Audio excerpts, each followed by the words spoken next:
Ohms classes, आपके career का सच्चा पथ प्रदर्शक, a premier institute for IIT AIIMS 11th and 12th। हाँ जी, तो स्टार्ट किया जाए आज का क्लास। पिछले क्लास में हम लोगों ने नंबर थ्योरी के बारे में देखा था कि जो आपके नंबर्स हैं वो कितने टाइप के होते हैं, है ना। उसमें हम लोगों ने अलग अलग टाइप के नंबर्स देखे थे, जिसमें हम लोगों ने स्टार्ट किया था कि एक नेचुरल नंबर होता है। नेचुरल नंबर के बाद हम लोगों ने बात किया था होल नंबर का। होल नंबर के बाद फिर हम लोगों ने बात किया था इंटीजर के बारे में, है ना। फिर इंटीजर को भी हमने अलग अलग पार्ट में देखा था, उसको 4 भागों में हम लोगों ने बांटा था, जिसमें से पहला था हमारा पॉजिटिव इंटीजर, दूसरा था नेगेटिव इंटीजर, तीसरा था हमारा नॉन पॉजिटिव इंटीजर और चौथा हमारा नॉन नेगेटिव इंटीजर। इंटीजर के बाद फिर हम लोगों ने अगले टाइप के नंबर के बारे में देखा था, which is your prime number, है ना। प्राइम नंबर के बारे में देखा। उसके बाद फिर हम लोगों ने देखा था रेशनल नंबर के बारे में।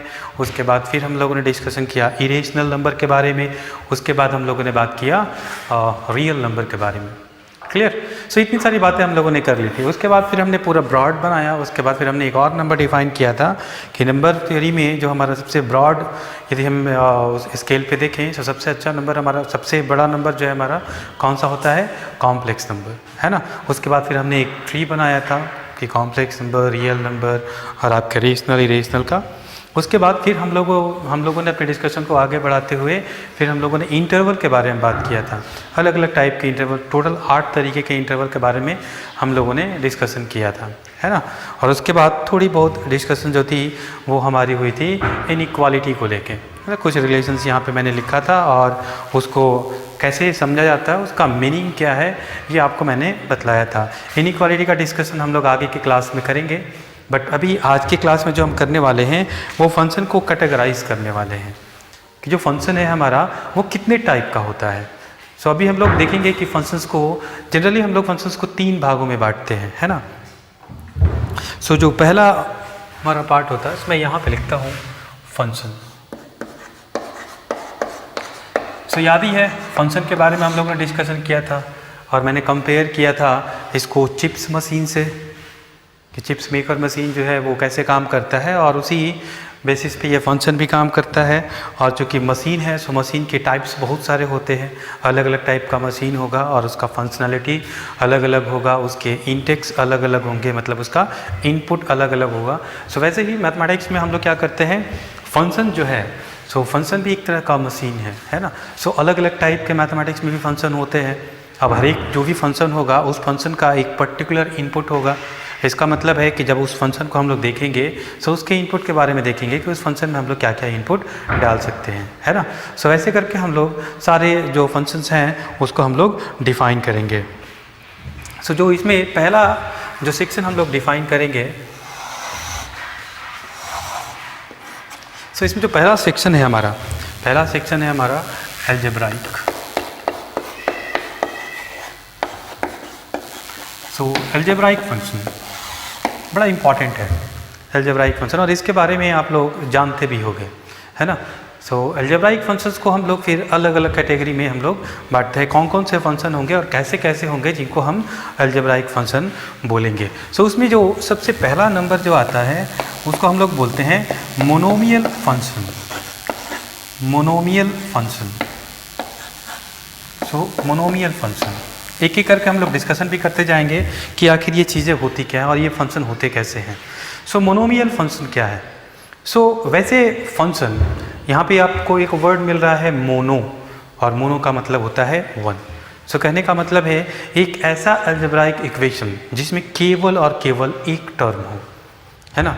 केवल और केवल एक टर्म हो तो हम लोग इसको लिखेंगे कैसे, मैं यहाँ पे एग्जांपल से बतला रहा हूँ। मोनोमियल फंक्शन को हम लोग कुछ इस टाइप से लिखते हैं, f of x is equal to a x to the power n, कुछ इस टाइप से। मोनो मतलब एक, मतलब जो हमारा इनपुट है उसका एक टर्म रहेगा, एक के अलावे और कोई टर्म नहीं रहेगा। और इसका मल्टीप्लिकेशन में ये जो है, कंडीशन क्या है यहाँ पे, a is going to be constant. ये क्या है आपका, कांस्टेंट है। और इस n के बारे में क्या ख्याल है, n जो है वो हमारा क्या होगा, n is going to be positive integer. n क्या होगा हमारा, पॉजिटिव इंटीजर होगा। सो इस टाइप के फंक्शंस को हम लोग बोलते हैं मोनोमियल, नाम से क्लियर है ना, सो ज़्यादा इसमें एक्सप्लेनेशन की ज़रूरत नहीं है। सो ऐसे फंक्शन को हम लोग बोलेंगे मोनोमियल। अब इसका ब्रॉड फॉर्म आएगा, उसको हम लोग क्या बोलेंगे, एक से ज़्यादा हो, बहुत ज़्यादा हो, सो वैसे को हम लोग क्या बोलते हैं, पॉलिनोमियल। पॉली मतलब बहुत, है ना। सो दूसरा फंक्शन जो हमारा यहाँ पे होगा वो होगा पॉलिनोमियल फंक्शन।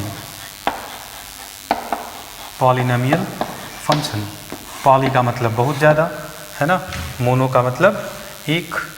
सब पॉलिनोमियल फंक्शन को हम लोग कैसे लिखेंगे, सब पॉलिनोमियल फंक्शन को लिखना बहुत ही आसान है। सो इसको हम लोग लिखते हैं an x to the power n plus an minus 1 x to the power n minus 1 plus, आप ऐसे कर लो, सो आप लिखोगे a3 x cube plus a2 x square plus a1 x plus a0। तो इसमें बहुत सारे टर्म हैं, है ना। तो इसमें जो आपको दिखलाई दे रहे हैं an minus 1 a3 a2 a1 a0, ये सब के सब क्या है, कांस्टेंट है। और ये जो एक्सपोनेंट है x का, इसको x का एक्सपोनेंट बोलते हैं। तो n माइनस 1, तो इसमें बहुत सारे टर्म हैं। सो इसको हम लोग बोलते हैं पॉलिनोमियल फंक्शन, है ना। सो पॉलिनोमियल फंक्शन को भी हम लोग अलग अलग टाइप से देखते हैं। इसमें हम लोग कैसे कर सकते हैं, सो इसमें हम लोग बोल सकते हैं कि हमारा एक कांस्टेंट फंक्शन हो सकता है। ये कैसा हो सकता है, एक constant function. So what is the meaning of constant function? कहने का मतलब है आप इनपुट कुछ भी डालो, आउटपुट जो फिक्स वैल्यू है वही आएगा। मतलब आपके इनपुट चेंज करने से हमारा आउटपुट चेंज नहीं करेगा। सो वैसे फंक्शन को हम लोग बोलते हैं कांस्टेंट फंक्शन। सो इसको कैसे दिखलाएंगे, अब देखो यहाँ पे हमारा इनपुट क्या है, x। यदि इस पॉलिनोमियल में कोई भी x का टर्म रहेगा, सो x के टर्म रहने पे यदि मैं x का वैल्यू चेंज करूँगा, सो इधर का वैल्यू चेंज करेगा, और जैसे ही ये चेंज करेगा, ये तो मेरा आउटपुट है, सो मेरा आउटपुट चेंज करने लगेगा। सो कहने का मतलब है कि वैसे फंक्शन जिसमें जो फंक्शन है यहाँ पे क्या हो, एक कांस्टेंट हो। So let's say this is k and this is going to be constant। अब देखो यहाँ पे आप देखोगे कि x का वैल्यू यदि मैं चेंज भी करता हूँ तो यहाँ तो मेरा x है ही नहीं, सो मेरा इधर का वैल्यू हमारा जो है वो चेंज नहीं करेगा। So this is going to be remain same. So ऐसे फंक्शन को हम लोग बोलते हैं कांस्टेंट फंक्शन। इसके बाद एक अगला आता है हमारा, अब मैं एक एक करके बढ़ूंगा, ज़्यादा इसमें जहाँ तक हम लोगों को सिलेबस में इम्पॉर्टेंट है मैं उतना ही बात करूँगा। इसके बाद जो दूसरा पढ़ते हैं हम लोग वो होता है हमारा लीनियर फंक्शन, है ना, लीनियर फंक्शन। अब लीनियर का मतलब क्या हुआ, सो लीनियर का मतलब हुआ वैसा फंक्शन जिसमें x का मैक्सिमम एक्सपोनेंट 1 हो। सो वैसे फंक्शन को हम लोग कैसे लिख सकते हैं, लीनियर फंक्शन को। सो लीनियर फंक्शन को हम लोग ऐसे लिख सकते हैं, f of x is equal to ax plus b, है ना। सो ये हमारा कैसा हो गया, ये हमारा लीनियर फंक्शन हो गया। मतलब x का एक्सपोनेंट कितना है, 1। यहाँ पे यदि हम x का एक्सपोनेंट देखें, सो x का एक्सपोनेंट हमारा 1 है। सो ऐसे रिलेशन और ऐसे फंक्शन और ऐसे पॉलिनोमियल को हम लोग क्या बोलेंगे, it's a linear function. Clear, जिसमें हमारा एक x का टर्म होगा और एक कांस्टेंट टर्म होगा। सो ये हो गया हमारा लीनियर फंक्शन। अब लीनियर फंक्शन में भी एक स्पेशल केस है कि यदि मेरा if b is equal to 0, यदि मेरा b 0 हो जाए, यदि ये मेरा b 0 हो जाए, सो इसका एक अलग नाम होता है which is known as odd linear function. Odd linear function, इसके बारे में देखेंगे कि ऑड का मतलब क्या होता है ना। ऑड के बारे में भी हम लोग देखेंगे कि इस ऑड का मतलब क्या होता है। So if b is equal to 0, so this is odd linear function. इसका एक स्पेशल केस है लीनियर फंक्शन का। क्लियर।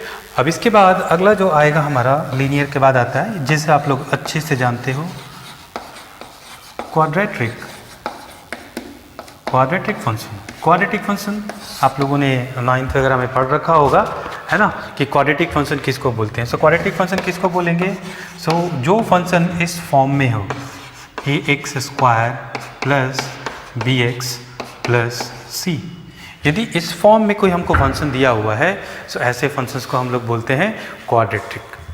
क्लियर? तो ये मैं कैसे डिफाइन कर रहा हूँ, ये केवल और केवल एक्सपोनेंट के बेसिस पे मैं डिफाइन कर रहा हूँ। Constant function, the exponent of x is 0, इसको ऐसे लिख सकते हैं कि x to the power 0, x to the power 0 is 1, so this is k। So ऐसा पोलिनोमियल जिसमें x का मैक्सिमम एक्सपोनेंट 0 हो उसको बोलते हैं लीनियर और कांस्टेंट। दूसरे में जिसका मैक्सिमम एक्सपोनेंट 1 हो उसको, sorry not linear, this is constant. जहाँ पे x का पावर 1 हो, मतलब उसका एक्सपोनेंट का वैल्यू 1 हो, सो ऐसे को हम लोग बोलेंगे लीनियर। और जहाँ पे x का पावर 2 हो इसको बोलेंगे हम लोग क्वाड्रेटिक। ऐसे ही हम लोग आगे बढ़ते चले जाएंगे, क्यूबिक हो जाएगा, है ना। सो आगे हम लोग जो इसका जनरल फॉर्म होगा उसको हम लोग बोलेंगे पोलिनोमियल फंक्शन। इसके बाद जो अगला नंबर आता है वो आता है हमारा रेशनल का, रेशनल फंक्शन। अगला जो हमारा फंक्शन है वो है रेशनल फंक्शन। ये रेशनल फंक्शन क्या होता है?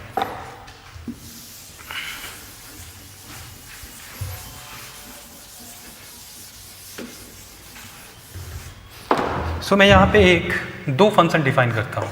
p as a function of x is equal to an x to the power n plus an minus 1 x to the power n minus 1 plus a2 square plus a1x plus a0। ये मेरा एक type का polynomial है। दूसरा मैं define कर लेता हूँ q as a function of दूसरा पोलिनोमियल। सही हो जाएगा bn x to the power n plus bn minus 1 x to the power n minus 1 plus b2x square plus b1x plus b0। चलो मैं इसका एक्सपोनेंट भी हटा देता हूँ, n की जगह मैं इसको m कर देता हूँ ताकि अलग अलग हो जाए, m माइनस 1। सो ऐसे हमारे पास दो पोलिनोमियल हैं। क्लियर? सो ऐसे दो पोलिनोमियल हैं और इन दो पोलिनोमियल के का यदि मैं एक अलग सा अपना फंक्शन बनाऊँ, उस फंक्शन को मैं कुछ इस टाइप से डिफाइन करूँ कि this is px by qx या qx बाई px। सो ऐसे फंक्शंस को हम लोग बोलते हैं रेशनल फंक्शन। इस रेशनल फंक्शन में क्या इंपॉर्टेंट है कि भैया ये जो एक्सपोनेंट्स हैं, चाहे n हो या m हो, ये सब के सब क्या होने चाहिए? पॉजिटिव इंटीजर होने चाहिए। सब कैसे होने चाहिए? हमारे पॉजिटिव इंटीजर। सो इस टाइप के फंक्शन को हम लोग बोलते हैं रेशनल फंक्शन।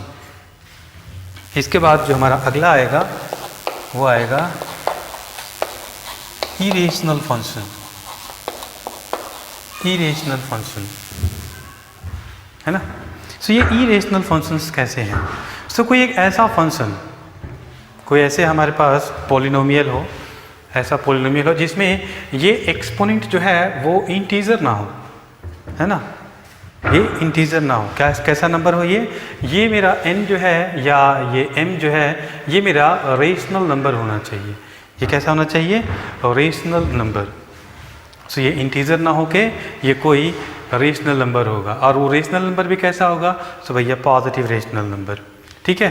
सो वैसे फंक्शंस को हम लोग बोलते हैं इरेशनल फंक्शन। जैसे मैं एक कोई फंक्शन डिफाइन करता हूँ, f of x is equal to 1 plus root x divided by 3x cube plus root x का पावर क्यूब। सो इस टाइप के फंक्शंस को हम लोग बोलेंगे इरेशनल फंक्शन, जिसमें यहाँ पे x का एक्सपोनेंट कितना है? 1/2, है ना। यहाँ पे x का 3 है, बट इसमें समेशन में x टू द पावर 1/2 है। सो ऐसे फंक्शंस को हम लोग बोलते हैं इरेशनल फंक्शन। सो अलजेब्राइक फंक्शन में हम लोग 4 ये पार्ट देखते हैं। सो पहला हो गया मोनोमियल, दूसरा हो गया पॉलिनोमियल, तीसरा हो गया रेशनल और चौथा हो गया हमारा इरेशनल फंक्शन। अब आगे की तरफ दूसरे कैटेगरी की तरफ मूव करते हैं। तो दूसरा कैटेगरी हमारा क्या है?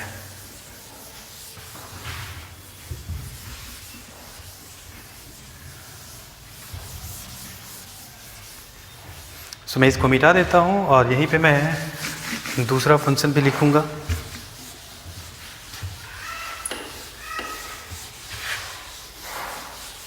दूसरा जो हमारा कैटेगरी है वो है ट्रांसीडेंटल फंक्शन। दूसरा जो हम लोग कैटेगरी बांटते हैं उसको बोलते हैं ट्रांसीडेंटल फंक्शन।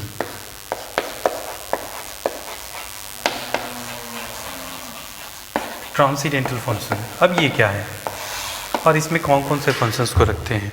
सो एक्चुअली में जैसे मैथमेटिक्स क्या है, सो हमारे लाइफ में जो भी चीज़ें जो इवेंट होती हैं, हमारे जीवन में जितनी भी चीज़ें घटनाएं घटती हैं उसको कैलकुलेट करना, है ना, उसको मैनिपुलेट करना, उससे हम लोग को कुछ इन्फॉर्मेशन निकालना, ये हमारा टारगेट होता है with the help of mathematics, है ना। सो वैसे केस में हम लोग अलजेब्राइक फंक्शन से तो अच्छे से हम लोग जानते हैं कि अलजेब्राइक फंक्शन ऐसा होता है, लेकिन नेचर में कुछ ऐसी भी चीज़ें हैं जो अलजेब्रा के रूल के अकॉर्डिंग नहीं चलती हैं।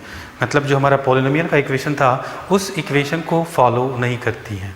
जिस तरीके से हम लोगों ने पॉलिनोमियल को डिफ़ाइन किया है, सो उस डिफिनीशन पे हमारे लाइफ में और हमारे जीवन में और हमारे दुनिया में ऐसी कुछ घटनाएं हैं जो उसको फॉलो नहीं करती हैं। फॉर एग्ज़ाम्पल जैसे ग्रोथ ऑफ बैक्टीरिया, बैक्टीरिया का जो ग्रोथ है वो मल्टीप्लाई होता है, अभी 2 है, 4 है, 8 है, 16 है, ऐसे करके मल्टीप्लाई होता है। दूसरा हम लोग बोल सकते हैं न्यूक्लियर एक्सप्लोजन।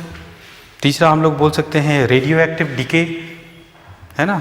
चौथा हम लोग बोल सकते हैं पॉपुलेशन, है ना। सो ऐसे जो हमारे नेचुरल जो बिहेवियर हैं, जो चेंजेस हैं, उसको दिखलाने के लिए एक नया फंक्शन बनाया गया और उसको बोला गया एक्सपोनेंशियल फंक्शन, है ना। सो ट्रांसीडेंटल फंक्शन में वैसे ही है। सो पहला जो हमारा फंक्शन है वो है हमारा एक्सपोनेंशियल फंक्शन। एक्सपोनेंशियल फंक्शन, अब ये एक्सपोनेंशियल फंक्शन को डिफाइन कैसे करते हैं? सो बड़ा ही सिंपल सा जो है वो इसको डिफिनीशन है। सो एक्सपोनेंशियल फंक्शन को हम लिखते हैं f of x is equal to a to the power x। मतलब a क्या है यहाँ पे हमारा? a एक कांस्टेंट है। a क्या है? एक पॉजिटिव कांस्टेंट है। a एक पॉजिटिव कांस्टेंट है। सो पॉजिटिव कांस्टेंट कहने का मतलब क्या है? ये हमेशा 0 से बड़ा होगा, है ना। सो a हमारा पॉजिटिव कांस्टेंट है और x आपका वेरिएबल है, जैसे यहाँ पे x है। अब इसमें और कंडीशंस क्या होंगे? अब चूंकि हमारा a पॉजिटिव है, सो ये यहाँ से 2 टाइप में बढ़ जाता है। इसमें पहला केस हम लिखते हैं केस 1, जहाँ पे हम बोलेंगे कि यदि a का वैल्यू 1 से छोटा और 0 से बड़ा हो, है ना। a का वैल्यू 1 से छोटा और 0 से बड़ा। और यहाँ पे एक ध्यान रखिएगा, a का वैल्यू जो है हमारा कभी भी 1 नहीं हो सकता, क्योंकि जैसे ही आप 1 करोगे so 1 to the power x is equal to 1। So this is not a exponential function. ये क्या डिनोट करने लगेगा फिर हमारा? ये कांस्टेंट फंक्शन को इंडिकेट करने लगेगा। इसलिए हम लोग बोलते हैं कि a का वैल्यू जो है हमारा 1 नहीं होना चाहिए। यदि ऐसा केस हो जाए सो इसका बिहेवियर क्या होगा? थोड़ा सोच के देखो। यदि 1 से छोटा हो, सो 1 से छोटा का पावर यदि आप बढ़ाते जाओगे सो वैल्यू क्या होगा? घटता चला जाएगा। फॉर एग्जाम्पल 1/2 का whole square is going to be 4, 1/2 का whole square is going to be 1/4, और 1/2 का power 3 is going to be 1/2 का पावर 1 इज इक्वल टू 1/2, 1/2 का पावर 2 इज इक्वल टू 1/4, और 1/2 का पावर 3 इज इक्वल टू 1/8।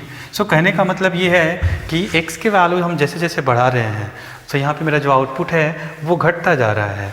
और यही जब हम नंबर बढ़ाते बढ़ाते बहुत ज़्यादा नंबर कर देंगे सो यहाँ पे बहुत बड़ा नंबर हो जाएगा, और बहुत बड़ा नंबर से यदि हम 1 पे डिवाइड करते हैं सो अप्रॉक्सीमेटली वो 0 की तरफ टेंड करेगा। सो इसका जो बिहेवियर देखें और इसका ग्राफ देखें, this is going to be x and this is going to be y, so this is like this and this is going to be 1।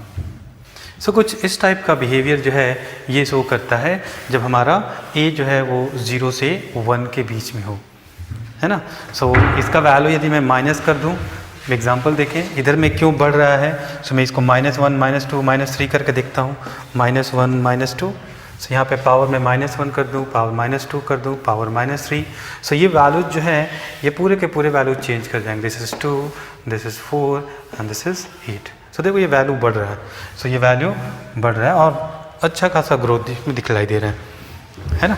सो इसलिए इस फंक्शन का जो वैल्यू है और इस फंक्शन का जो ग्राफ है वो कुछ इस टाइप का होता है। दूसरा केस इसमें लेते हैं हम लोग, जो दूसरा केस डिस्कस करेंगे। सो दूसरा केस इसमें हम लोग क्या बात कर सकते हैं, दूसरा केस इसमें हम लोग बात कर सकते हैं कि लो भैया हमारा जो a है वो 1 से बड़ा है, a का वैल्यू जो है वो हमारा 1 से बड़ा है। सो ऐसे केसेस में क्या होगा, a का वैल्यू यदि हमारा 1 से बड़ा होगा तो आप आसानी से इसको कंक्लूड कर सकते हो विद द सेम मेथड। सो कुछ इस टाइप का जो है वो बिहेवियर होगा। क्लियर। सो ये दो अलग अलग केस होंगे। So this is going to be case 2, case 2 and this is case 1। So case 1 में होगा हमारा 0, a जो है वो हमारा 0 से बड़ा होगा और 1 से छोटा होगा।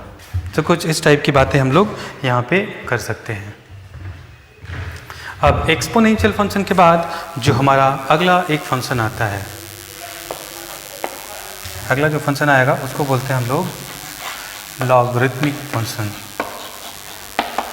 Logarithmic function. अब इस लॉगरिथमिक फंक्शन का मतलब क्या है? हाँ जी, लॉगरिथमिक फंक्शन का मतलब क्या है? ये लॉगरिथमिक फंक्शन होता क्या है? सो कुछ नहीं है, ये जो आपका एक्सपोनेंशियल फंक्शन है, एक्सपोनेंशियल फंक्शन का ही एक लिखने का अलग तरीका है। सो मैं इसको भी डिफाइन करता हूँ कि लॉगरिथमिक फंक्शन क्या है और इसका मतलब क्या है और इसको कैसे हम लोग डिफाइन करते हैं और इसको कैसे समझते हैं।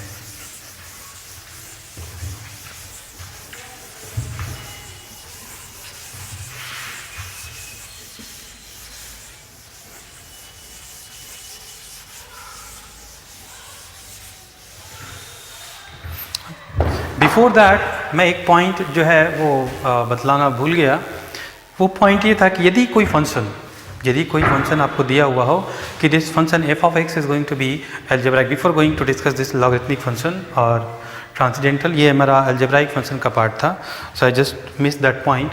सो उस पॉइंट को यहाँ पे मैं नोट डाउन करता हूँ क्योंकि उस पर आपका जो है IIT एडवांस या IIT मेंस में है ना बहुत बार सवाल पूछ चुका है। सो इसलिए उस कॉन्सेप्ट को यहाँ पे डिस्कस करना काफ़ी इम्पॉर्टेंट है। सो कोई फंक्शन आपको यदि दिया रहेगा, क्योंकि मेरे पास एक फंक्शन है f of x और बोलेगा कि this is going to be a polynomial function. f of x कैसा है? एक पॉलिनोमियल फंक्शन है and it is going to follow this equation f of x into f of x plus f of 1 by x। ये यदि equation को, ये function, और function कैसा है हमारा? पॉलिनोमियल। ध्यान दीजिए, केवल और केवल पॉलिनोमियल के लिए मैं बतला रहा हूँ कि कोई पॉलिनोमियल फंक्शन है और वो इस रिलेशन को फॉलो करता है ना। सो आपको एक कांस्टेंट वैल्यू दिया रहेगा, बोलेगा कि देखो भैया f of x is equal to f of 2 is equal to आपका कुछ 7 है और बोलेगा कि f of 5 मेरे को बतला दो। सो कहने का मतलब है इस बात को लेके बस वो आपसे यही पूछ रहा है कि भैया आप ये निकाल लो कि f of x जो है वो क्या है ना। सो यदि इस टाइप का कोई पॉलिनोमियल फंक्शन है और इस रिलेशन को वो फॉलो करता है, सो यहाँ पे रिलेशन होता है f of x is equal to 1 plus minus x to the power n। इसको अच्छे से दिमाग में बिठा लो कि यदि इस टाइप का फंक्शन हो, एक साइड में मल्टीप्लिकेशन हो और दूसरे साइड में प्लस हो और x का यहाँ पे क्या हो, आपका रिवर्स में हो। सो x है और ये 1 बाई x है। So f of x into f of 1 by x is equal to f of x plus f of 1 by x दिया हुआ हो। सो यहाँ से जो हमारा जो f of x का वैल्यू आता है वो f of x का वैल्यू होता है 1 plus minus x to the power n। So how we are going to get this value? इस वैल्यू को हम लोग को कैसे मिलेगा? तो चलो स्टार्ट करते हैं और देखते हैं इसके प्रूफ के पीछे कि आखिर ये आया कहाँ से, है ना। सो इसको हम लोग प्रूफ करने की कोशिश करते हैं।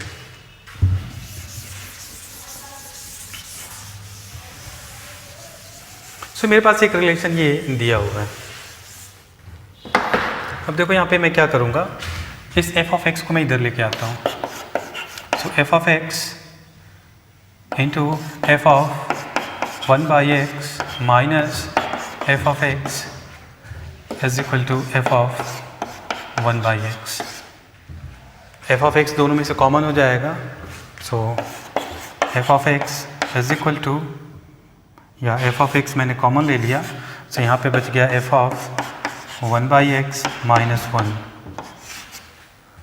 Is equal to f of 1 by x. और मैं यहाँ से लिख सकता हूँ f of x is equal to f of 1 by x divided by f of 1 by x minus 1। So let's call this as equation number 1। इसको हम लोग पहला इक्वेशन ले लेते हैं, है ना। एक और इक्वेशन बनाते हैं।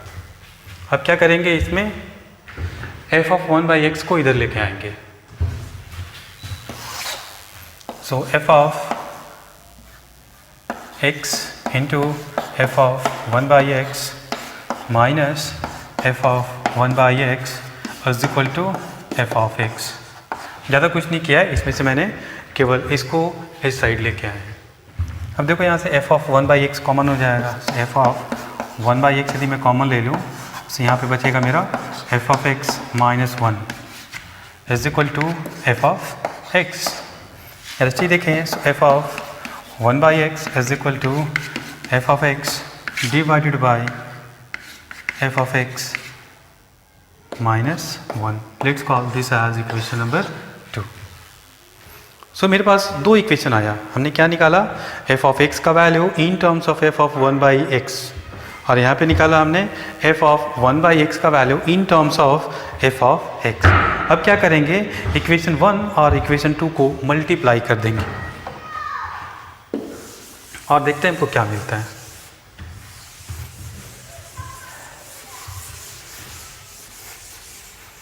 So multiplying equation 1 and equation 2. So what we are going to get is left side में f of x है और इधर में f of 1 by x है। So f of x है into f of 1 by x। Right side में क्या मिलेगा, ऊपर में f of x, यहाँ पे f of 1 by x। So f of x into f of 1 by x। नीचे में क्या मिलेगा, नीचे में मिलेगा यहाँ पे f of x माइनस 1 और यहाँ पे मिलेगा f of 1 by x minus 1। अब ध्यान से देखो, जनरली फंक्शन में कटाते नहीं है। This value and this value is going to be cancel out. So what we are going to left with is f of x minus 1 और f of 1 by x minus 1 is equal to 1। अब यहाँ से हमारा logic start होगा, है ना, और logic के बेसिस पे हम लोग यहाँ पे आंसर करेंगे। सो एफ ऑफ एक्स के बारे में हमारे पास क्या इन्फॉर्मेशन है कि भैया ये एफ ऑफ एक्स जो है वो क्या है, एक पॉलिनोमियल है। Clear. So f of x minus 1 भी हमारा एक पॉलिनोमियल होगा। So this is going to be a polynomial. Clear. और ये साफ दिखलाई दे रहा है कि यहाँ पे जो है x का हम लोगों ने रेसिप्रोकल लेके यहाँ पे काम किया है ना। सो यदि ये पॉलिनोमियल है तो ये भी आपका एक पॉलिनोमियल होगा। सो दो पॉलिनोमियल का जो प्रोडक्ट है वो 1 आ रहा है। ये कब पॉसिबल है कि ये फंक्शन और ये फंक्शन दोनों एक दूसरे के रेसिप्रोकल हो। रेसिप्रोकल कहने का मतलब है कि यदि ये फंक्शन आपका मान लेते हैं a as a function of x है, सो ये कितना होना चाहिए, 1 बाई ए एक्स होना चाहिए। So this is going to be cancel out and it gives 1। So कुछ इस टाइप का होना चाहिए, है ना। सो ये जो फंक्शन है इसका रेसिप्रोकल ये होना चाहिए। अब रेसिप्रोकल में आप देखोगे कि यदि एफ ऑफ एक्स के टर्म में यदि ये पॉलिनोमियल है ना, तो इसमें आप सोचोगे कि सर इसमें जो कि पॉलिनोमियल है तो इसमें बहुत सारे टर्म्स हो सकते हैं, a x to the power n और sorry a n x to the power n, a n minus 1 x to the power n minus 1, ऐसे करके हमारे पास बहुत सारे टर्म हो सकते हैं। लेकिन जैसे ही मैं ऐसा रखूँगा सो यहाँ पे a n 1 by x to the power n और वहाँ पे आएगा ए एन माइनस 1। सो वैसे में आपका फंक्शन जो है वो रेसिप्रोकल नहीं हो सकता। सो ये सिचुएशन कब आपका जो है वो फुलफिल करेगा, यदि ये फंक्शन मेरा हो जाए x to the power n, इस टाइप के फॉर्म में हो। आप बोलोगे सर ये एक टर्म आपने लिख दिया, सो कांस्टेंट भी तो मल्टीप्लाई कर ही सकते हैं। हम बोलेंगे ये कांस्टेंट आप मल्टीप्लाई कर सकते हो, लेकिन जैसे ही एफ ऑफ एक्स की जगह आप एफ ऑफ 1/x रखोगे, सो ये वैल्यू हो जाएगा a/x to the power n, और इन दोनों को जब मल्टीप्लाई करोगे so x to the power n और x to the power n तो कट जाएगा, लेकिन ये a और a नहीं कटेगा। इसलिए यहाँ पे हम लोग बोलते हैं कि a का वैल्यू जो है वो 1 होना चाहिए। मतलब ये जो फंक्शन है, ये फंक्शन मेरा केवल और केवल x to the power n होना चाहिए। अब साथ में बोलेंगे कि ये वैल्यू जो है मेरा प्लस भी हो सकता है और माइनस भी हो सकता है, कोई फ़र्क नहीं पड़ता, क्योंकि माइनस माइनस भी प्लस होता है और प्लस प्लस भी माइनस आपका प्लस होता है। मतलब मैं यदि इसको x to the power n ले लूँ और इसको जब लिखेंगे 1/x लिखेंगे, so 1/x to the power n, so ये कैंसिल आउट। और यहाँ पे यदि हम इसको लेते हैं -x to the power n into -1/x to the power n, ये फिर से कैंसिल और माइनस माइनस प्लस, तो फिर हमको 1 मिल गया। मतलब कहने का मतलब क्या था, इतने सारे एग्जाम्पल से मैं ये समझाने की कोशिश कर रहा था कि आपका जो वैल्यू है, ये जो फंक्शन का वैल्यू है f ऑफ x -1 का जो वैल्यू है, ये हम बोल सकते हैं कि ये प्लस भी हो सकता है, माइनस भी हो सकता है और x टू द पावर 1 हो सकता है। इसका मतलब है कि f ऑफ x जो है वो 1 plus minus x to the power n हो सकता है। तो this is what is the proof of this expression, कि यदि आपको एक फंक्शन दिया हुआ हो जिसमें मल्टीप्लिकेशन और जो इसका एडिशन है दोनों दिया हुआ हो, और वो फंक्शन कैसा होना चाहिए, पोलिनोमियल होना चाहिए। सो वैसे कंडीशंस में हम लोग बोलते हैं कि function can be 1 plus minus x to the power n। अब ये यहाँ पे प्लस होगा या माइनस होगा, वो आपका कुछ कांस्टेंट वैल्यूज दिया रहेगा कि f of 2, f of 3, f of something is going to be given. तो उससे हम लोग ये आइडेंटिफाई कर सकते हैं कि यहाँ पे ये प्लस होगा या माइनस होगा। सो हमारा एग्जैक्ट फंक्शन, अभी यहाँ पे हमारे पास दो फंक्शंस हैं, क्लियर। सो मान लो कि हमको यहाँ पे दिया हुआ हो कि f of 2 is equal to, जैसा मैंने अभी लिखा था 7, not 7, this is going to be 9, f of 2 is equal to 9। So देखो यहाँ पे कैसे लिख सकते हैं, 9 को क्या लिख सकते हैं हम लोग, लिख सकते हैं 8 प्लस 1, और इसको लिख सकते हैं 2 to the power 3 plus 1। So 1 plus x to the power n, so यहाँ पे 1 plus x to the power n। So हमारा फंक्शन क्या हो जाएगा, f of x is equal to लिखेंगे 1 plus x cube is my function. अब मेरे से पूछेगा कि f ऑफ 5 बतला दो, चलो भैया 5 बतलाने में क्या है, so this is going to be 126, है ना। सो कुछ इस तरीके से ऐसे सवालों को बनाया जाता है, और ये काफ़ी इंपॉर्टेंट है, बहुत बार पूछ चुका है ऐसे सवाल। सो इसमें अलग अलग वेरिएशंस भी होंगे, हम सारे अलग अलग टाइप के जो वेरिएशंस हैं जो इस फॉर्म में दिया रहता है, f of x into f of 1/x is equal to f of x plus f of 1/x। So ऐसे जितने भी सवाल रहेंगे, केवल यही एक रिलेशन नहीं है, और भी बहुत सारे रिलेशन मिलेंगे, है ना। सो सारे रिलेशंस के बारे में हम लोग देखेंगे जो आपके IIT एडवांस के पॉइंट ऑफ व्यू से इम्पॉर्टेंट है ना। So back to the logarithmic function, ये हमारा अलजेब्रा का एक काफ़ी इंपॉर्टेंट सेक्शन छूट गया था, सो जिसको कंप्लीट करना काफ़ी ज़रूरी था। फिर से हम लोग आते हैं अपने एक्सपोनेंशियल, तो हमारा बात हो ही चुका है। अब बात करते हैं हम लोग लॉगरिथमिक के बारे में कि लॉगरिथमिक फंक्शन क्या होता है। सो बोलने का एक तरीका है, मैं आप लोगों से बहुत छोटे छोटे सवाल पूछूंगा और वहाँ से हम लोग लॉगरिथमिक को डिफाइन करेंगे, या आपसे बचपन में कुछ सवाल पूछे जाते होंगे। अब मैं आपसे एक सवाल पूछता हूँ, 2 का पावर 2 कितना होता है, 2 का पावर 2 कितना होता है। सब बड़े आराम से आप जो है ना, काफ़ी कंफर्टेबल वे में आप इसका आंसर बतलाओगे। देखो भैया 4 होता है। मैं बोलूँगा कि अच्छा 3 का पावर 2 कितना होता है, हम बोलेंगे 9, ये भी ठीक है।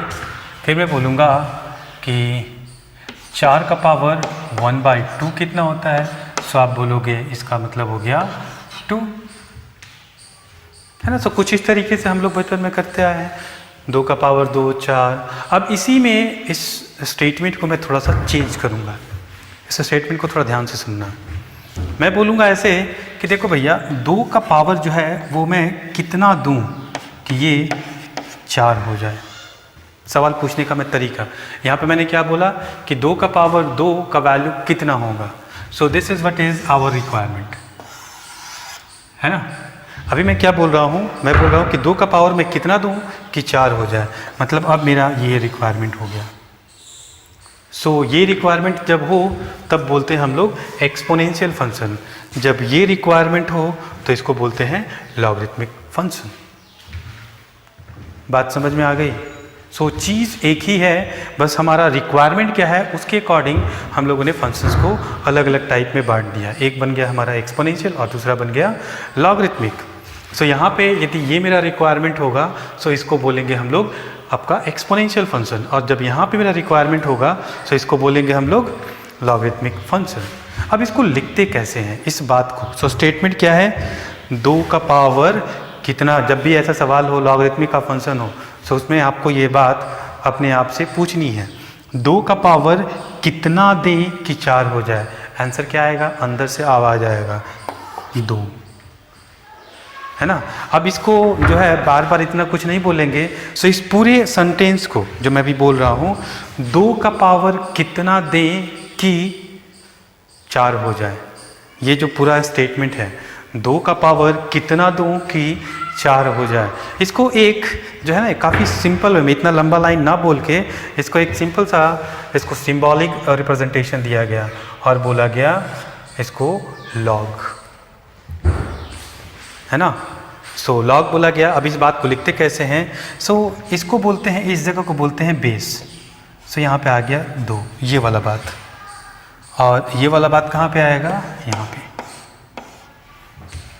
सब इसको पढ़ेंगे कैसे, जब ऐसा कुछ लिखा होगा सब इसको पढ़ेंगे, 2 का पावर कितना दें कि 4 हो जाए। सो आपका आंसर होगा 2।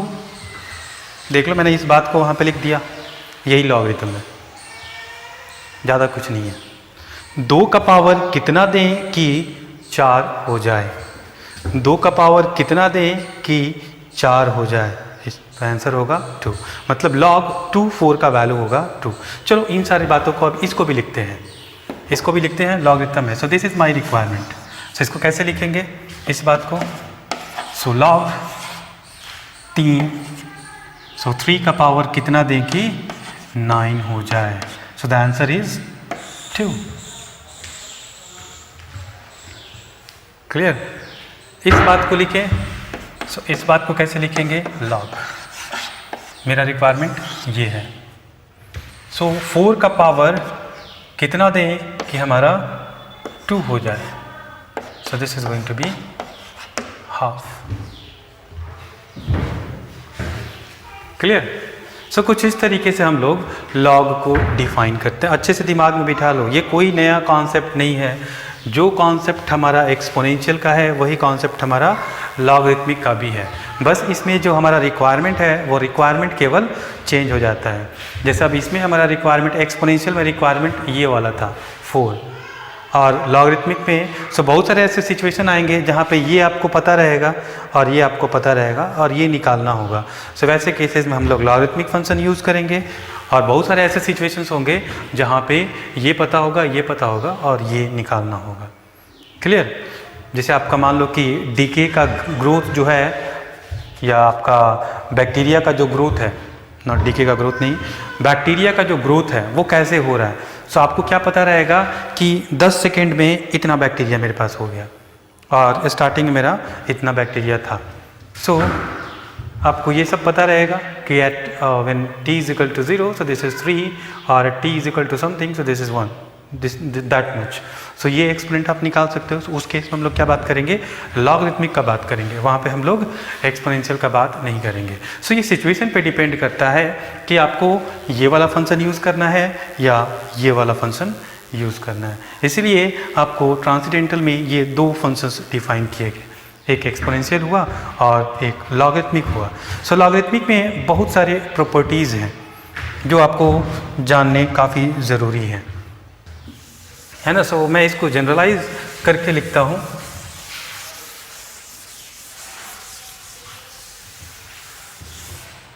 सो मैं इसका एक ऐसे सिंपल सा स्टेटमेंट यहाँ पे लिखता हूँ कि a का पावर यदि मैं कितना दूँ कि b हो जाए, सो मैंने बोला x दे दो। सो इसको हम लोग कैसे लॉगरिथम के फंक्शन में लिखेंगे, log this is a and this is b is equal to x। So अच्छे से ध्यान में रखिएगा, this part is called base, this is base, है ना। और ये a का वैल्यू कभी भी 1 नहीं हो सकता। यदि आप 1 डालोगे सो 1 का पावर कुछ भी दोगे तो हमेशा 1 ही आएगा, है ना। सो a का वैल्यू जो है, इसका डिफिनीशन कैसे होता है कि a का वैल्यू जो है वो कभी भी 1 नहीं होना चाहिए। जैसे हमारा फंक्शन का था ना, सो फंक्शन का डिफिनीशन ज़रूरी है कि उसमें कौन कौन से वैल्यू क्या क्या हो सकते हैं, तभी वो हमारा फंक्शन काम करेगा। और उसी को हम लोग डोमेन कहते हैं। सो डोमेन के लिए, इस फंक्शन के डोमेन के लिए केस क्या है कि ये जो बेस वाला पार्ट है, ये बेस कभी भी 1 नहीं होना चाहिए। और ये b, यहाँ पे a का पावर कुछ भी दोगे, ये कोई आपका नंबर है और ये 1 नहीं है, उसका पावर कुछ भी दोगे, क्या ये टर्म कभी भी निगेटिव हो सकता है? नो। सो हम लोग बोलेंगे या 0 हो सकता है? No. So b is always going to be positive. So ये कंडीशन है कि ऐसे यदि लॉगरिथम आपको दिया हुआ है, सो हम बोलेंगे कि इस लॉगरिथम फंक्शन को डिफाइन होने के लिए ये वैल्यू कभी भी 1 के बराबर नहीं होना चाहिए और ये वैल्यू हमेशा 0 से बड़ा होना चाहिए। सो इस फंक्शन को डिफाइन होने के लिए हमारे पास ये 2 कंडीशन है। सो ये इस लॉगरिथमिक फंक्शन का डेफिनीशन है। अच्छे से दिमाग में इसको बिठा लीजिए। This is what is the definition of this logarithmic function.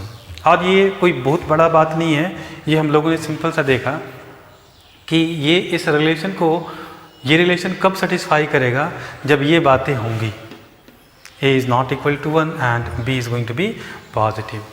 अब कुछ प्रॉपर्टीज़ हैं, जैसे आप लोगों ने पढ़ रखा होगा एक आध 2 प्रॉपर्टीज़, तो आप लोगों को पता ही होगा कि log a b plus log a c is equal to log a b c। कुछ इस टाइप के प्रॉपर्टीज़ हैं। log a b plus log a c is equal to log a b c। So चलो इसको देखते हैं थोड़ा सा अपने उस कॉन्सेप्ट से कि क्या ये फार्मूला सही है। इसको प्रूफ करने की कोशिश करते हैं कि ये प्रूफ कैसे होगा। सो इस स्टेटमेंट को पहले लिखते हैं हम लोग। ये स्टेटमेंट का मतलब क्या है, इसका वैल्यू मैंने मान लिया कि let's say this is x and this is y। सो इसको लिखते हैं। सो मैं इसको लिखूँगा a का पावर यदि मैं x दूँ तो ये b हो जाए। तो स्टेटमेंट ऐसा ही था, a का पावर मैं कितना दूँ कि b हो जाए, a का पावर मैं कितना दूँ कि b हो जाए। सो a का पावर मैं x दूंगा तो मेरा b आ जाएगा। तो स्टेटमेंट को मैंने लिख दिया। इसका मतलब ये हुआ और इसका मतलब क्या हो गया, a to the power y is equal to c, है ना। और हमने क्या मान के रखा है, हमने मान लिया है कि log a b जो है वो x है और log a c जो है वो y है ना। अब यहाँ पे देखते हैं, x प्लस y निकालते हैं। So x plus y is equal to, लिखेंगे हम लोग log a b, या ऐसे लिखते हैं लेफ्ट हैंड साइड, इसका left hand side LHS is equal to log AB plus log AC is equal to, मैं लिख सकता हूँ x प्लस वाई, क्योंकि इसको मैंने x माना है और इसको हमने y माना है। क्लियर। अब इन दो को हम लोग मल्टीप्लाई करते हैं, इन दो को हम लोग मल्टीप्लाई करते हैं। So let's this is 1 and this is 2। So मैं यहाँ पे कर रहा हूँ multiply 1 by 2। So a to the power x into a to the power y is equal to BC। और क्या लिख सकते हैं, a to the power x plus y is equal to b c. अब इसको लॉगरिथम के term में लिखते हैं, जैसे ये वाला डिफिनीशन है ना, इस डिफिनीशन पे इस बात को लिखते हैं। सो लॉग ए का पावर मैं कितना दूं कि मेरा बी सी हो जाए। सो आंसर में आपको क्या मिला कि ए का पावर मैं एक्स प्लस वाई दूँ तो मेरा बी सी हो जाएगा, है ना। अब देखो x plus y, so x plus y का वैल्यू हमको क्या आया, लॉग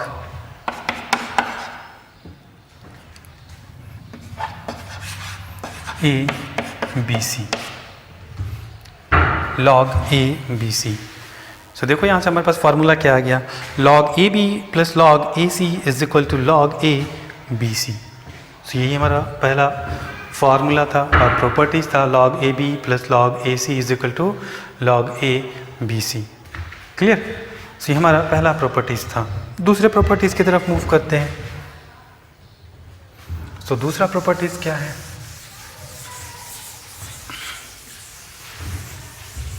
आप लॉगरिथम के सारे प्रॉपर्टीज को आप प्रूफ कर सकते हो ओनली विद दिस डेफिनेशन। इस डेफिनेशन के बेसिस पे आप कोई सा भी लॉगरिथम का फार्मूला जो भी आपको दिया होगा प्रॉपर्टीज, आप सबको प्रूव कर सकते हो।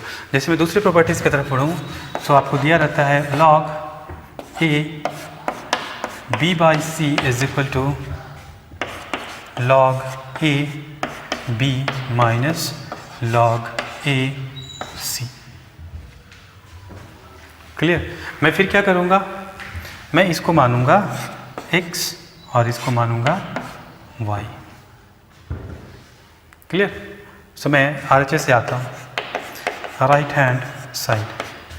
सो राइट हैंड साइड में this is x and this is y, so this is going to be x minus y। अब डिफिनीशन पे आते हैं। सो डिफिनीशन हमारा क्या है, इसका डिफिनीशन क्या होगा हमारा, यदि इसको हम इस फॉर्म में लिखें सो बोलेंगे कि a का पावर यदि मैं x देता हूँ सो मेरे को मिलेगा b, और यहाँ पे लिखता हूँ a का पावर यदि मैं y दूंगा सो मेरे को मिलेगा c, है ना। अब दोनों को मैं डिवाइड करता हूँ, सो मैं लिखता हूँ a to the power x divided by a to the power y is equal to b by c, and this implies a to the power x minus y is equal to b by c। लिख सकते हैं ना ये exponent वाला, a to the power x minus y is equal to। अब चलो इसको log के टर्म में लिखते हैं। इसको क्या लिखेंगे, log a का पावर मैं कितना दूं कि मेरा b by c हो जाए। सो आंसर है x minus y, और x माइनस वाई हमारा क्या है, x माइनस वाई का वैल्यू हमारा यहाँ पे हो गया और यही मेरा राइट हैंड साइड है। So this is going to be equal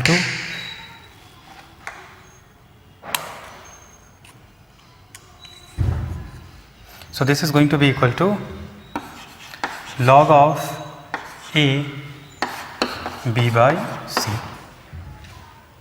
कोई सा भी प्रॉपर्टीज आप जो है यहाँ पे प्रूफ कर सकते हो, है ना। एक और प्रॉपर्टीज़ होता है इसमें, काफ़ी इंपॉर्टेंट है। सो 1 बाई 1 करके मैं जो आपके प्रॉपर्टीज़ हैं, मैं सारे प्रूफ नहीं करूँगा, 2-4 प्रूफ कर दूँगा, बाकी आप समझ लेना कि सारे प्रूफ किए जा सकते हैं। सो नेसेसरी मैं टाइम किल नहीं करूँगा, मैं बस आपको जो है बेसिक फंक्शन के नेचर के बारे में बतलाने की कोशिश कर रहा हूँ विद प्रूफ, ताकि आपको फंक्शन का नेचर समझ में आए और प्रॉपर्टीज ऐसे जो है वो कैसे फॉलो करते हैं। इस जो डेफिनेशन जो आपका लॉगरिथम का है, उस लॉगरिथम के डेफिनेशन को फॉलो करते हुए ये प्रॉपर्टीज़ वाकई में फॉलो करते हैं या you have to just memorise. सो मैं वही प्रूफ की तरह आपको प्रूफ दे के आपको बतलाने की कोशिश कर रहा हूँ कि जितने भी इसके प्रॉपर्टीज़ दिए हुए हैं सबको आप इस डेफिनेशन से प्रूफ कर सकते हो। सो तीसरा आपका जो डेफिनेशन है, तीसरा डेफिनेशन होता है log a b to the power m is equal to m log a b. ये डेफिनेशन है। मैं यहाँ पे मान लेता हूँ कि this is going to be my x। सो मैं क्या मानूंगा यहाँ पे, log a b is equal to x। सो log a b is equal to x, तो इसका मतलब ये हुआ। सो दिस इम्प्लाइज a का पावर मैं x दूंगा तो मेरे को b मिलेगा। क्लियर। अब इसको आप जो है ना n टाइम्स मल्टीप्लाई करो, इसको n टाइम्स या m टाइम्स आप इसको मल्टीप्लाई करो, मतलब a to the power x into a to the power x into a to the power x dot dot dot m times. So m times मैं इसको multiply करूँगा और b को मैं m टाइम्स मल्टीप्लाई करूँ तो लिख दूंगा b to the power m, लिख देंगे, ऐसा कुछ हो जाएगा आसानी से। अब देखो a to the power x पे यदि आप m टाइम्स मल्टीप्लाई करोगे so a to the power x plus x plus x plus x plus x m times, so mx। So यहाँ पे लिखेंगे a to the power mx is equal to b to the power m। चलो अब इसको log में लिखते हैं, इस वाले डेफिनेशन पे रखते हैं। सो लॉग a का पावर कितना दें कि मेरा b to the power m हो जाए। सो इसका आंसर क्या होगा, लॉग a का पावर कितना दें कि b to the power m हो जाए। सो आंसर होगा mx और m और x का वैल्यू क्या है हमारा। If you are going to look at this definition, so this is going to be log AB. So log AB. So इस तरीके से आप ये आ गया, यही फार्मूला है हमारा, log A b to the power m is equal to m log AB, m log AB, है ना। So इस तरीके से आप लॉगरिथम के जितने भी आपके जो प्रॉपर्टीज़ दिए रहते हैं, ये सारे प्रॉपर्टीज़ को आप आसानी से इसको सॉल्व कर सकते हो। क्लियर। सो कुछ प्रॉपर्टीज़ हैं जिसको मैं लिख देता हूँ। एक और प्रॉपर्टी जो काफ़ी इंपॉर्टेंट है और काफ़ी यूज़ भी होता है। सो चौथा प्रॉपर्टी जो है वो log a is equal to 1। Clear. log a is equal to 1। एक और प्रॉपर्टीज़ है जिसको हम लोग लिख सकते हैं और वो प्रॉपर्टीज़ है, मैं इसको प्रूव कर देता हूँ क्योंकि इसमें बहुत सारे जो लोग हैं उनको कन्फ्यूज़न होता है कि सर ऐसे कैसे लिख सकते हैं। सो मैं इसको प्रूव कर देता हूँ। So the fifth one is going to be the reciprocal properties. Reciprocal का मतलब क्या हुआ कि लिखा जाता है log a b is equal to 1 by log b a, ऐसा लिख सकते हैं हम लोग। ये एक प्रॉपर्टीज़ है कि log a b is equal to 1 by log b a, है ना। सो उसको देखते हैं कि इसको कैसे लिख सकते हैं।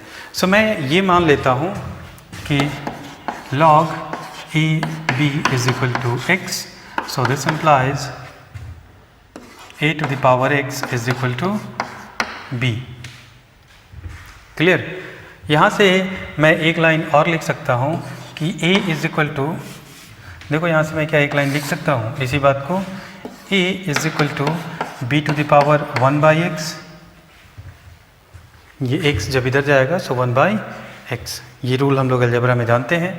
अब इसको log के टर्म में लिखें, सो इसको क्या लिखेंगे log के टर्म में। सो log b का पावर कितना दें कि a हो जाए, तो बोलेंगे ज़्यादा कुछ नहीं 1 by x. Let's call this as equation 1 and this as equation 2। Multiply 1 and 2, 1 into 2। So left hand side में हमारा log ए बी, इसका है log बी ए। सो log बी ए और इधर में है x, यहाँ पे है 1 बाई एक्स।